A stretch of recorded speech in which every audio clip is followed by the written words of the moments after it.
Assalamu alaikum. Welcome to all of you to Amir Education Hub. Today we are going to solve question number 2 in general.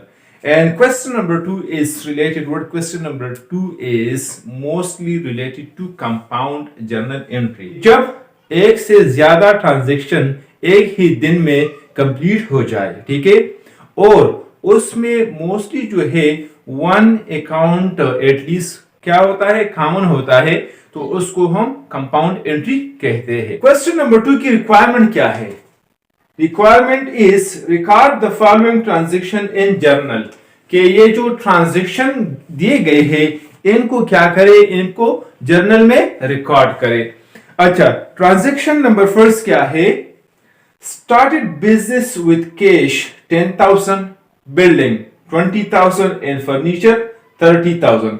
Honour ने business start किया, तो जब honour ने business को start किया तो उसने क्या इंट्रोड्यूस किया? उसने कैश इंट्रोड्यूस किया 10,000, बिल्डिंग इंट्रोड्यूस किया 20,000 और फर्नीचर उन्होंने इंट्रोड्यूस किया 30,000 के।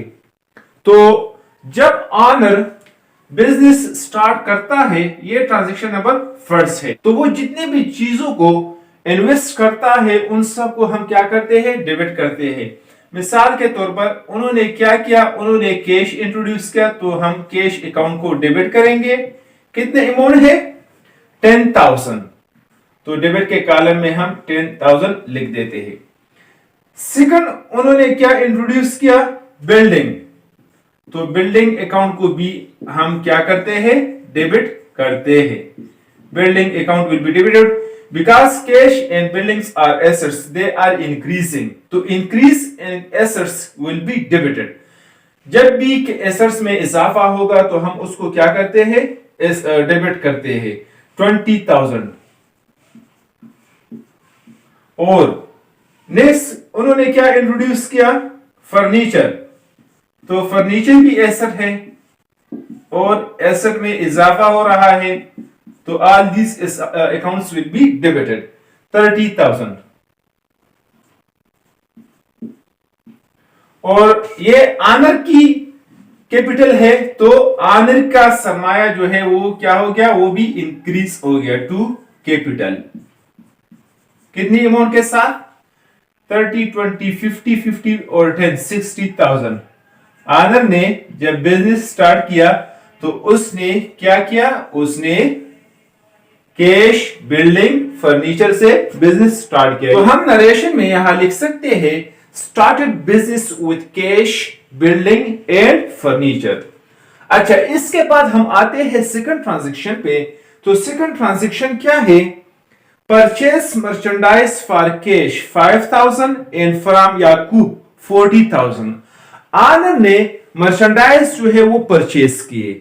उन्होंने कुछ मर्चेंडाइज 5,000 रुपीस के कैश पे परचेस किए और 40,000 के मर्चेंडाइज जो है वो याकूब से उन्होंने परचेस किए। तो ये एक कंपाउंड एंट्री है। तो हम इसकी कंपाउंड एंट्री को किस तरह पास कर सकते हैं? तो हम जब मर्चेंडाइज परचेस करते हैं तो हम लिख लेते हैं क्या?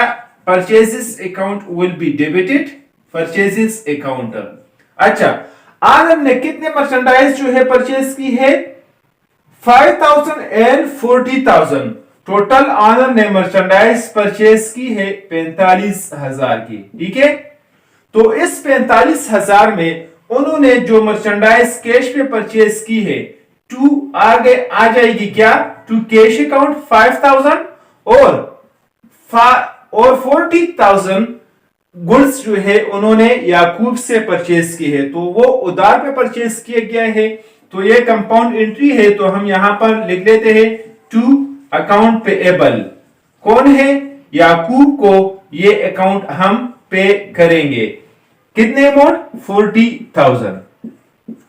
तो हम नरेशन में लिख सकते हैं कि merchandise purchased for cash and on account, कि हमने मर्चेंडाइज परचेस किए।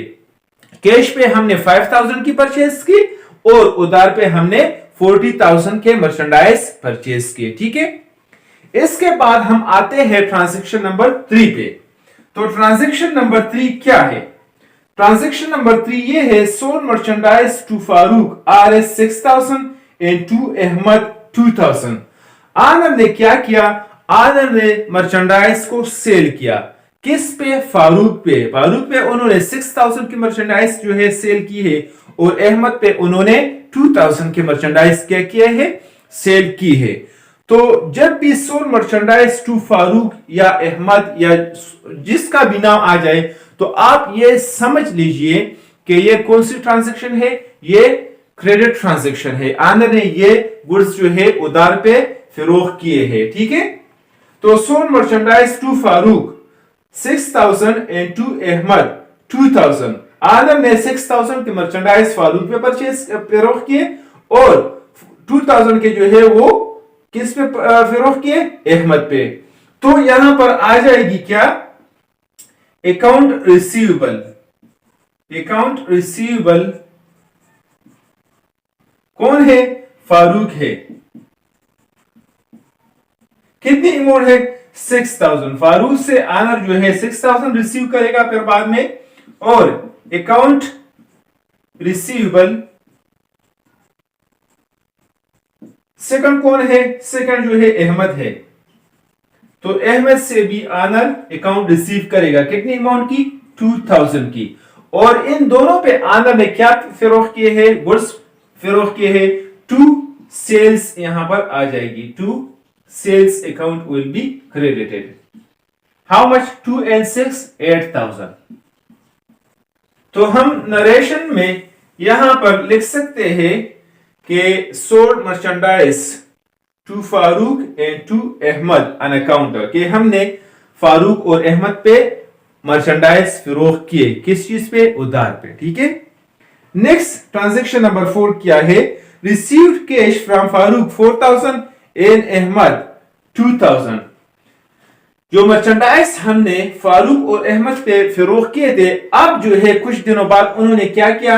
उन्होंने पेमेंट किया। तो हमारे पास क्या आ गया? हमारे पास कैश आ गया। तो हम डेबिट करेंगे किस अकाउंट को? कैश अकाउंट को। हमारे पास कैश आ गया। Cash account will be debited.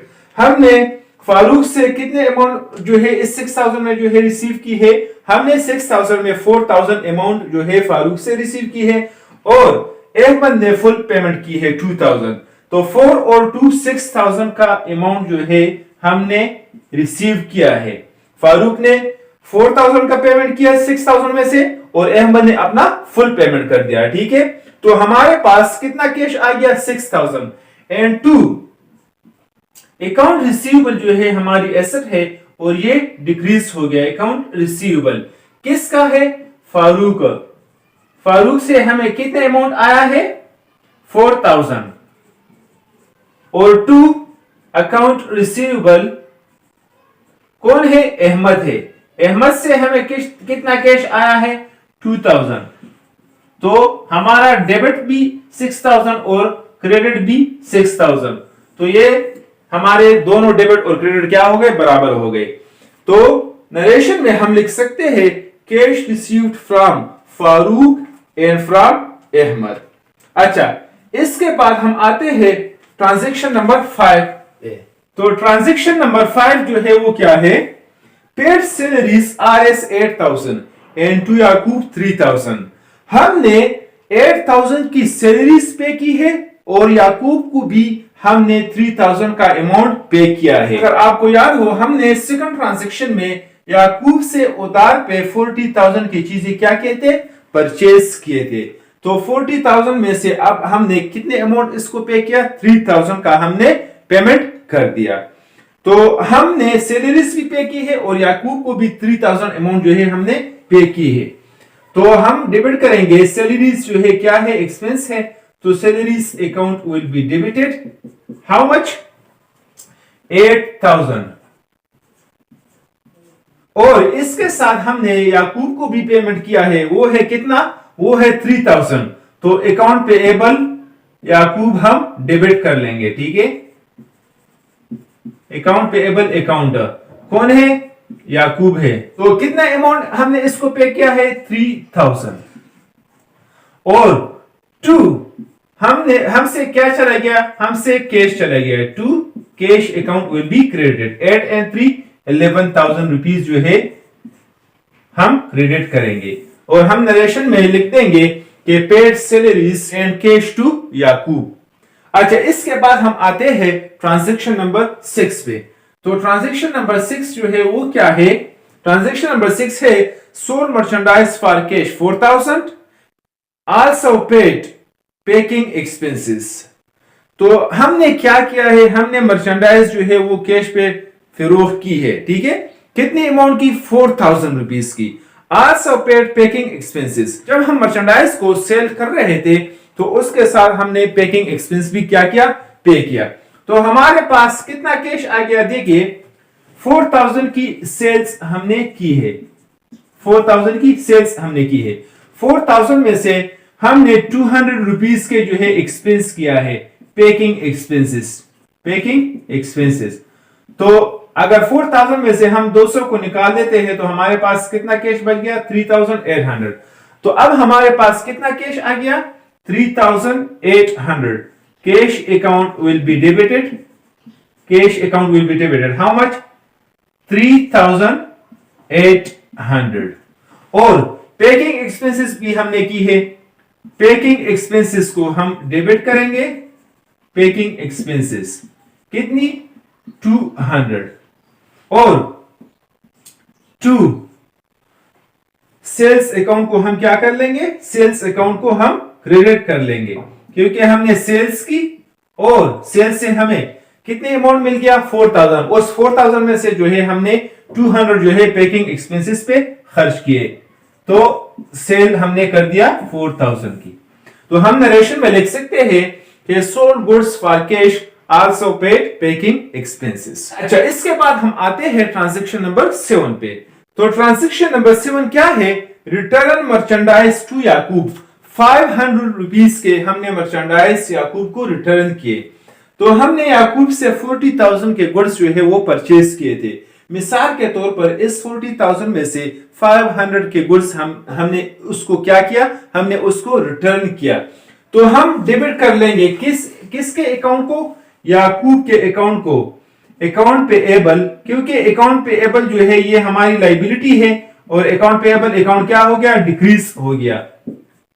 तो decrease in liability account will be debited. कितने अमाउंट की गुड्स हमने रिटर्न की है? 500 की। और हमने क्या किया? हमने गुड्स रिटर्न किया है।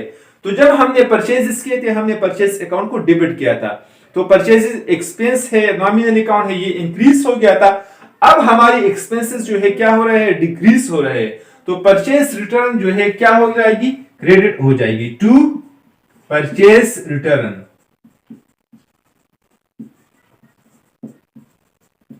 कितना? 500 के साथ। और नरेशन में हम लिख सकते हैं गुड्स रिटर्न टू याकूब। अच्छा, इसके बाद लास्ट पॉइंट क्या है? Paid rent 800 and carriage expenses 200।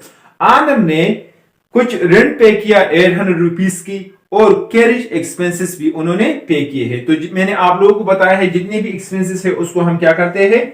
Debit करते हैं। तो एक्सपेंसेस नंबर फर्स्ट क्या है? Rent account. तो rent account will be debited. How much? 800 rupees. और कैरिज एक्सपेंसेस कितनी है? कैरिज एक्सपेंस अकाउंट वो कितने हैं? वो है 200 रुपीस। और टू कैश अकाउंट क्या हो जाएगी? क्रेडिट हो जाएगी 1000 के साथ। तो हम नरेशन में लिख सकते हैं paid rent and carriage expenses. So it was question number 2 and mostly the transaction were related to compound entries। तो ये क्वेश्चन नंबर 2 था और इसमें मोस्टली जो है क्या थे? कंपाउंड जर्नल एंट्रीज थे। तो आज के लेसन में हमने क्या लर्न किया? आज के लेसन में हमने ये लर्न किया कि किस तरह हम कंपाउंड जर्नल एंट्रीज को पास करेंगे। So keep me in your prayers. Thank you, bye bye.